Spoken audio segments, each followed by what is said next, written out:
xukuumadda federaalka ee Soomaaliya ayaa faahfaahin dheeraad ah ka bixisay howlgallo qorsheysan oo lagu dilay xubno ka tirsan dagaalamayaasha Al-Shabaab oo tirada dowladda federaalka ay ku sheegtay 100 ka badan. howlgallada ayaa ka dhacay gobolka Shabeellaha Dhexe gaar ahaan degmada Aadan Yabaal deegaan hoos yimaada sida uu warbaahinta u sheegay wasiir ku-xigeenka wasaaradda warfaafinta dhaqanka iyo dalxiiska Cabdiraxmaan Yuusuf Al-Cadaala. ودواد بقول كتيرسان على الشباب ayaa lagu dilay howlgal ciidamada xoogga dalka iyo xoogga deegaanka oo kaashanaya saaxiibada caalamka ay ka fuliyeen gobolka Shabeellaha Dhexe. Al-Cadaala ayaa sheegay in dhankooda ay soo gaareen dhaawaca ilaa iyo 4 askari iyo sidoo kale dhimashada askar kale oo ka tirsan ciidanka dowladda federaalka. asaguna sheegay in lagu jiro dadaalada lagu doonayo in lagu samatabixiyo ciidamada howlgalka ku waxyeeloobay. Al-Shabaab ayuu sheegay in ay haatan ku sii daba joogaan raadadkooda iyo firxadkooda asaguna ballan qaaday in aysan ka hari doonin ilaa ay laga saaro guud ahaan dalka. maalmihii la soo dhaafay qaybo badan oo kamid ah gobolka Shabeellaha Dhexe laga cayriyay muxuu ahaa ay isku urursanayeen dhulka hawdka ah oo isku dayeen in ay isku qariyaan howlgalkaas oo ciidanka xoogga dalka Soomaaliyeed iyo ciidanka nabad sugidda ee sirdoonka qaranka oo kaashanaya saaxiibada caalamiga ah ee naga taageera dagaalka khawaarijtu iyo sidoo kale dadka deegaanadaas ku nool ay ku jireen ayaa laga gaaray guul weyn.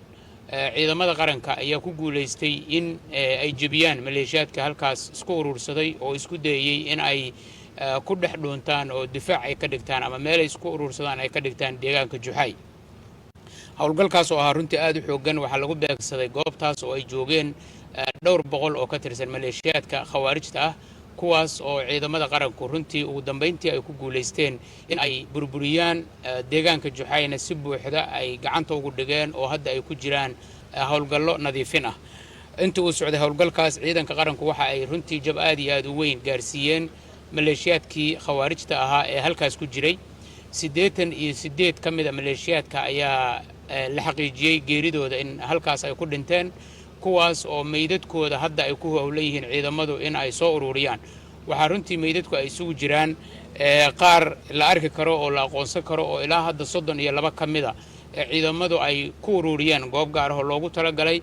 waxa kale ciidamadu ay dhulka hawdka ah oo runtii dhul yara balaaran ah ay ka ururinayaan ilaa hadda oo ay ku jiraan in ay ururiyaan meydadka kaleeto oo qaar badan oo ka mid ah runtii aanay suurtagal ahayn in la aqoonsado. waxaa kaloo jira dhaawacyo fara badan oo soo gaaray maleeshiyaadka khawaarijta ahaa oo meesha ay ku sugnaayeen ay ahayd meel hawda oo go'doon ah oo runtii ay adkayd inay helaan jid ay uga baxsadaan ciidanka qaranka iyo taageerada muxuu ahaa caalamiga ah oo ay helayaan. marka waxaan xaqiijin karnaa geeridaas khawaarijta soo gaartay iyo in hadda si buuxda deegaankaas ciidanku ay gacanta ugu hayaan oo uu ka socdo howlgal nadiifin ah iyo in dhaawacyadooda iyo meydadkooda khawaarijta laga soo hoos ururiyo dhulka geedaha ah ee ay ku hoos dhuumanayaan ama ay ku hoos dhinteen. waxa kaloo runtii ilaahay mahadiis ciidanka qaranku ay ku guuleysteen oo halka ay kula wareegeen saanad ciidan oo iyo hub runtii kala duwan oo nuucyo kala duwan leh kaasoo boqolaal gaaraya isla markaana hadda ciidanka qaranku ay muxuu ahaa gacanta ku hayaan hubkaasoo ah kii khawaarijtu ay u adeegsanaysay in ay dadka Soomaaliyeed ku soo weerarto oo ay ku waxyeelayso.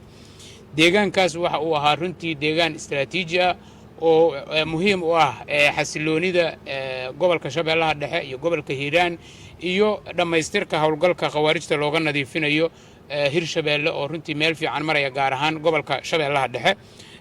sababtaas ayaana keentay in ciidamadu ay howlgal aad u abaabulan 48 saac ee la soo dhaafay muxuu ahaa deegaankaas ay ka fuliyeen kaasoo si wanaagsan ku soo dhamaaday. intii howlgalku uu socday waxa ku shahiiday askari ka tirsan ciidanka xoogga dalka Soomaaliyeed ilaahay shahaadadiisa u aqbalo. waxa kaloo ku dhaawacmay 4 askari oo ka tirsan ciidamada qaranka kuwaas oo hadda ku jira xaalad daaweyn ah. ilaahay subxaanahu wa ta'aala aan uga rajeynayno inuu siiyo caafimaad degdeg ah.